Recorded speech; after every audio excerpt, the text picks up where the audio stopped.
welcome back to our channel. അപ്പോൾ ഇന്നത്തെ നമ്മുടെ പുതിയ വീഡിയോ വന്നിട്ട് നെക്കിലും സ്ലീവിലും ഒക്കെ ചെയ്യാൻ പറ്റിയ ഒരു പാനി വർക്ക് ഡിസൈൻ ആണ് വിത്ത് ബീഡ്സ് വർക്ക്. സോ ഒട്ടും താമസിപ്പിക്കാതെ ലെറ്റ്സ് ഗെറ്റ് ദ വീഡിയോ. ഈ ഒരു ഡിസൈൻ നമുക്ക് യു നെക്കിലും ബോട്ട് നെക്കിലും ഒക്കെ കൊടുക്കാം, നല്ല ഭംഗിയായിരിക്കും. അപ്പോൾ ഞാനിവിടെ യു നെക്കിലാണ് കൊടുക്കുന്നത്. നെക്കിൽ നിന്നും ഒരു 1.5 ഇഞ്ച് ഗ്യാപ്പാണ് ഞാൻ വിട്ടിരിക്കുന്നത്.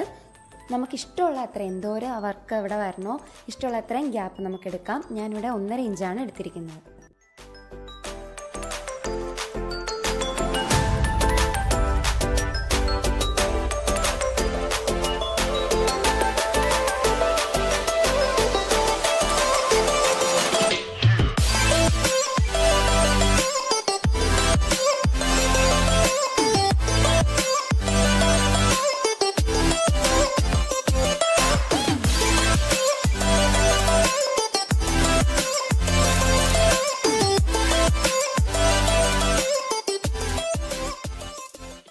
നെക്സ്റ്റ് ഒരു ഏകദേശം ഈക്വൽ ഡിസ്റ്റൻസ് കണക്കാക്കി ഡോട്ട്സ് അടയാളപ്പെടുത്തിയിരിക്കുകയാണ്.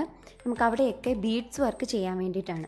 ബീഡ്സ് വർക്കിന് പകരം നമുക്ക് മിറർ വർക്ക് ആണെങ്കിലും ചെയ്യാം. ഞാനിപ്പോൾ ഇവിടെ ഓറഞ്ച് ബീഡ്സ് ആണ് എടുക്കുന്നത്. 2 ബീഡ്സ് ആണ്, ഓറഞ്ച് സെമി 2 ബീഡ്സ് ഉപയോഗിച്ചാണ് നമ്മളിപ്പോൾ ബീഡ്സ് വർക്ക് ചെയ്യാൻ പോകുന്നത്. നോർമൽ സ്യൂയിങ് ത്രെഡും പിന്നെ നമ്മുടെ 2 ബീഡ്സ് കടക്കത്തക്ക രീതിയിലുള്ള ചെറിയ സൈസിൻ്റെ നീഡിലുമാണ് എടുത്തിരിക്കുന്നത്. അതായത് നമ്മുടെ ഷുഗർ ബീഡ്സിൻ്റെ നീഡിലാണ് എടുത്തിരിക്കുന്നത്. 4 2 ബീഡ്സ് എടുക്കുക, അത് ഒരുമിച്ച് തന്നെ കോർത്ത് സ്റ്റിച്ച് ചെയ്യുക, ദെൻ ലോക്ക് ചെയ്യാം. അപ്പോൾ നമുക്കൊരു ഡയമണ്ട് അല്ലെങ്കിൽ ഒരു ഓവൽ ഷേപ്പിലുള്ള ഡിസൈൻ കിട്ടും.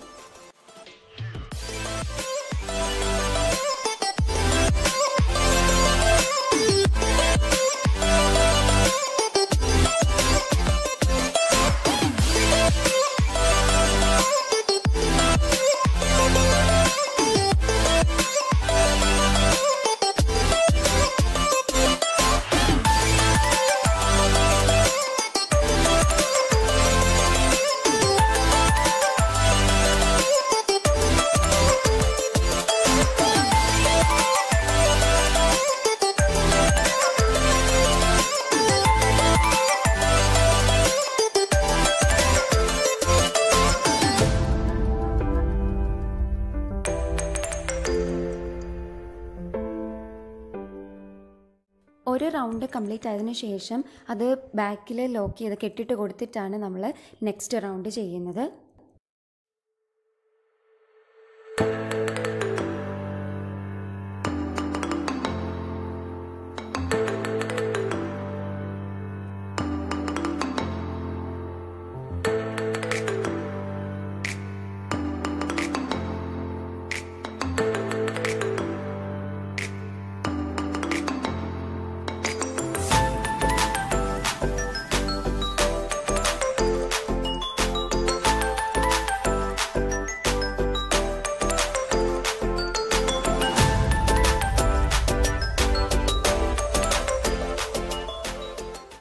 നെക്സ്റ്റ് നമ്മൾ ഫെവിക്രിലിൻ്റെ ലിക്വിഡ് എംബ്രോയിഡറി ഉപയോഗിച്ചാണ് പാനി വർക്ക് ചെയ്യുന്നത്. അതിൻ്റെ യെല്ലോ ഷെയ്ഡാണ് എടുത്തിരിക്കുന്നത്. നമ്മൾ ലിക്വിഡ് എംബ്രോയിഡറി ഉണങ്ങിയ ശേഷം ഫുള്ള് കംപ്ലീറ്റ് ആയ ശേഷം നമുക്ക് എന്താ പറയുക ത്രെഡ് വർക്ക് പോലെ തന്നെ ഫീൽ ചെയ്യും. അതായത് ഒരു ആരി വർക്ക് കംപ്ലീറ്റ് ആയ പോലെ തന്നെ നമുക്ക് ഫീൽ ചെയ്യും. ബട്ട് ആരി വർക്കിനേക്കാളും ഈസി ആയിട്ട് നമുക്ക് ചെയ്തെടുക്കാനും പറ്റും.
ഫസ്റ്റ് കോട്ട് ഉണങ്ങിയ ശേഷം ഞാൻ ഒരു കോട്ട് കൂടെ അതിന് മേളിൽ കൂടെ വരച്ചിട്ടുണ്ട്.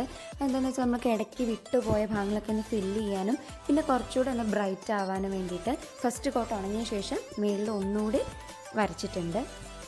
ദെൻ ഇത് കംപ്ലീറ്റ് ആയിട്ട് ഉണങ്ങിയ ശേഷം നമുക്ക് ഇടയ്ക്കിടയ്ക്കെല്ലാം ബീഡ്സ് വെച്ച് കൊടുക്കാം. ഈ 2 ബീഡ്സ് തന്നെ ഇടയ്ക്കിടയ്ക്കെല്ലാം വെച്ച് കൊടുക്കുന്നുണ്ട്. ഇപ്പോൾ ഒരു യോക്ക് പോർഷനിൽ അല്ലെങ്കിൽ ഒരു ക്രോപ്പ് ടോപ്പിലൊക്കെയാണ് ഈ ഡിസൈൻ ചെയ്യുന്നുണ്ടെങ്കിൽ താഴത്തോട്ടും, അതായത് ഈ നെക്കിൻ്റെ താഴത്തോട്ടും നമുക്ക് ബീഡ്സ് വെച്ച് കൊടുക്കാം. അപ്പോൾ നല്ല ഭംഗിയായിരിക്കും.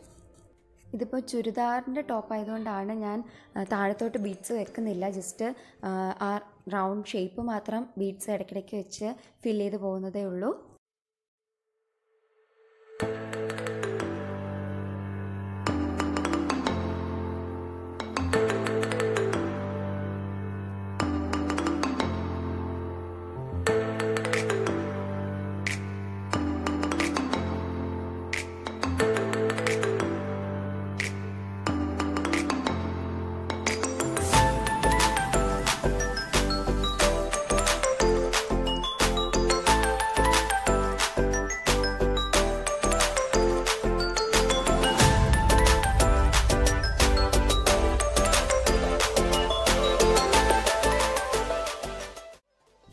അങ്ങനെ നമ്മുടെ ഡിസൈൻ ഇവിടെ കംപ്ലീറ്റ് ആയിരിക്കുകയാണ്. എല്ലാവർക്കും ഇഷ്ടപ്പെട്ടു എന്ന് വിചാരിക്കുന്നു. ഇഷ്ടപ്പെട്ടെങ്കിൽ എപ്പോഴും പറയുന്നത് പോലെ ലൈക്ക് ചെയ്യുക, ഷെയർ ചെയ്യുക, സബ്സ്ക്രൈബ് ചെയ്യുക. അപ്പോൾ നെക്സ്റ്റ് വീഡിയോയുമായി വരുന്നത് വരെ ബൈ.